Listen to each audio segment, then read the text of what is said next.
아이의 첫 거짓말은 부모가 남몰래 축배를 들어야 할 만큼 경이로운 인지적 도약의 순간입니다.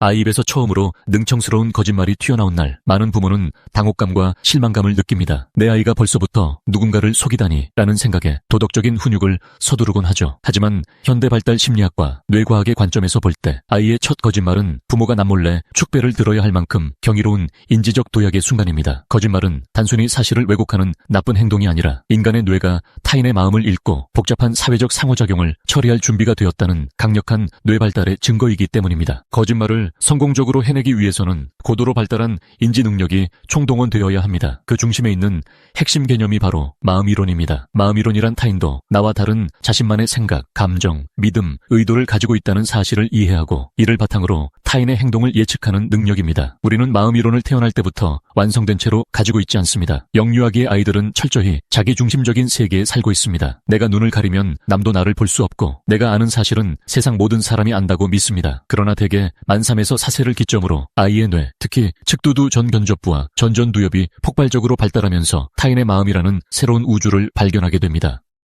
거짓말을 하려면 최소한 3가지의 복잡한 인지적 작업이 동시에 이루어져야 합니다. 머릿속에 떠오른 진실된 사실이 입 밖으로 나가는 것을 뇌의 전두엽이 강하게 브레이크를 걸어 막아야 합니다. 거짓말의 시나리오를 머릿속에 유지하면서 동시에 상대방의 표정과 반응을 실시간으로 분석해야 합니다. 내가 이렇게 말하면 상대방은 어떤 믿음을 가지게 될까? 라는 2가지 서로 다른 관점을 머릿속에 동시에 띄워놓고 조율해야 합니다. 즉, 거짓말을 한다는 것은 아이가 드디어 내 머릿속의 생각과 타인의 머릿속 생각이 다를 수 있다는 것을 깨달았음을 의미합니다. 과거의 의학은 자폐증을 질병이나 심각한 결핍으로만 바라보았습니다. 과거에는 자폐 아동이 거짓말을 못하는 이유를 마음이론의 완전한 부재나 사회성 결핍 증세라는 병리학적 관점에서 주로 설명했습니다. 하지만 최신 신경과학과 정신의학은 자폐를 질병이 아닌 뇌의 신경망이 다르게 연결된 신경 다양성의 스펙트럼으로 이해합니다. 자폐 스펙트럼 장애를 가진 아이들이 거짓말을 어려워하는 것은 사실이지만 그 이유를 최신 이론인 이중 공감 문제와 실행 기능의 차이로 새롭게 해석합니다. 최신 연구에 따르면 자폐 아동이 타인의 감정을 전혀 느끼지 못하는 것이 아닙니다. 오히려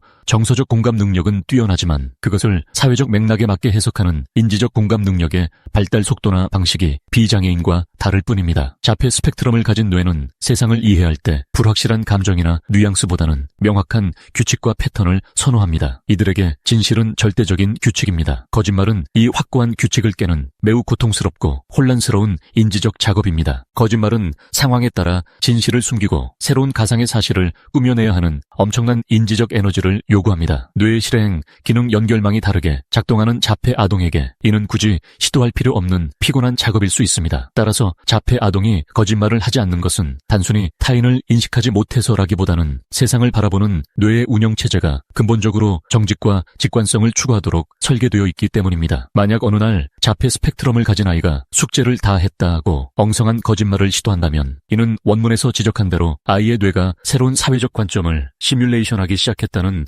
엄청난 발달적 진전이자 축하할 만한 마일스톤이 맞습니다. 성인의 세계로 넘어오면 정직과 거짓의 이분법은 더욱 복잡해집니다. 심리학 실험들이 일관되게 보여주듯 사교 능력이 뛰어나고 인기가 많은 청소년일수록 거짓말에 능숙합니다. 이는 인과관계라기보다는 복잡한 사회적 네트워크를 관리하는 뇌의 기능이 뛰어나다는 공통된 기반에서 비롯됩니다. 여기서 우리가 주목해야 할 최신 심리학의 개념은 친사회적 거짓말, 이른바 하얀 거짓말입니다. 인간의 뇌는 집단의 결속을 유지하기 위해 진실보다 관계의 평화를 우선시하도록 진화했습니다. 친구의 새로운 헤어스타일이 이상해도 잘 어울린다고 말해주는 것, 맛없는 음식을 대접받고도 정말 맛있다고 미소 짓는 것은 타인의 감정을 다치지 않게 하려는 고도의 배려심이자 사회적 윤활유입니다. 거짓말 능력이 발달한다는 것은 역설적으로 타인의 감정에 예민하게 공감하고 갈등을 예측하며 상황에 맞게 자신의 본능을 통제하는 사회적 지능이 극대화되고 있음을 의미합니다. 아이가 부모에게 거짓말을 배우는 것도 마찬가지입니다. 부모의 기분을 살피고 혼나고 싶지 않은 마음, 즉 부모와의 관계 속에서 자신의 위치를 파악하는 예리한 사회적 감각이 눈을 떴다는 증거입니다. 그렇다면 발달의 자연스러운 과정인 거짓말을 맹목적으로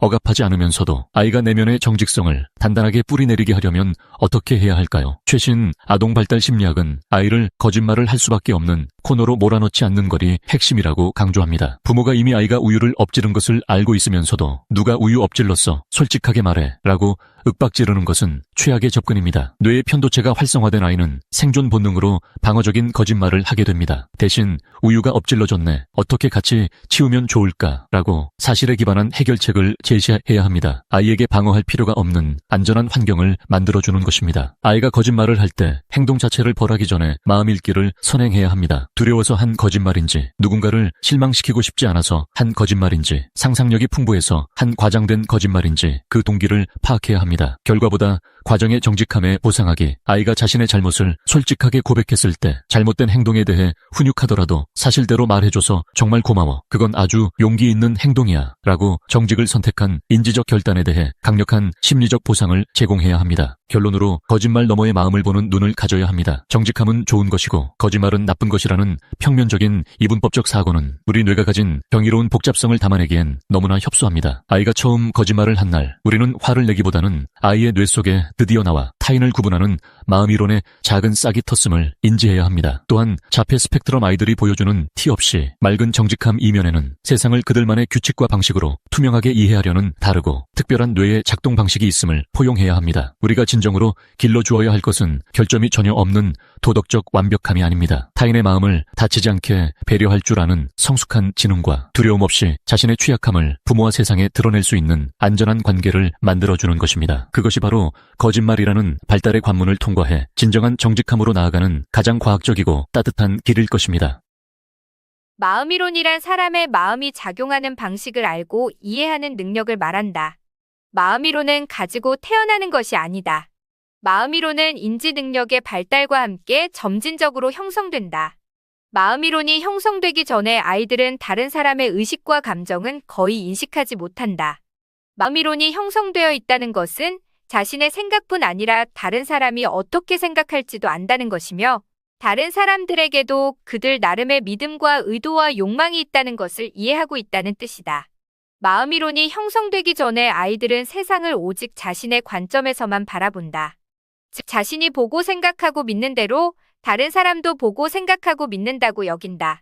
거짓말을 할 나이가 되어도 거짓말을 하지 못하는 것은 해당 아이에게 발달 장애가 있다는 판단의 근거가 되기도 한다. 가장 대표적인 것이 바로 자폐증이다.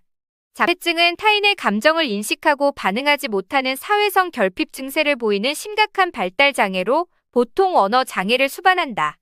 자폐증을 가진 아이의 부모가 자주 하는 말은 아이가 거짓말을 전혀 할 줄 모른다는 것이다. 처음에는 아이가 유난히 솔직해서 그런 걸로 알고 오히려 좋게 생각할지 모르지만 사실 거짓말을 전혀 못하는 것은 자폐증으로 의사소통 장애를 겪는 아이들에게서 대표적으로 나타나는 증세다. 예를 들어 자폐증을 가진 아이는 가상놀이가 포함된 게임은 전혀 할 수가 없다. 자폐 아동은 마음이론이 형성되어 있지 않아 다른 사람들이 나름대로 독자적인 관점과 감정을 가지고 있다는 것을 이해하지 못한다.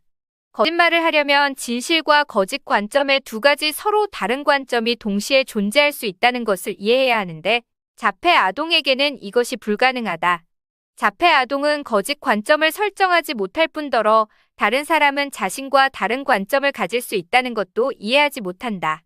여러 관점에서 동시에 존재할 수 있다는 것을 이해하지 못하면 내 머릿속 생각을 남들도 훤히 꿰뚫어 본다고 여기게 된다. 얄궂은 일이 아닐 수 없다. 자폐 아동의 경우에는 솔직한 것이 정신장애의 발현이고 언제나 정직하던 자폐 아동이 거짓말을 하기 시작하면 그것은 상태가 호전되었다는 반가운 표시다. 정직이 좋고 거짓말은 나쁜 거라는 이분법적 사고는 여기서도 그 허점을 드러낸다.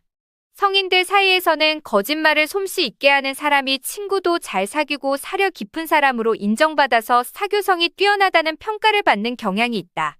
시험으로 얻은 보다 흥미로운 결과는 사교 능력이 높은 청소년일수록 속임수에도 능하다는 것이었다.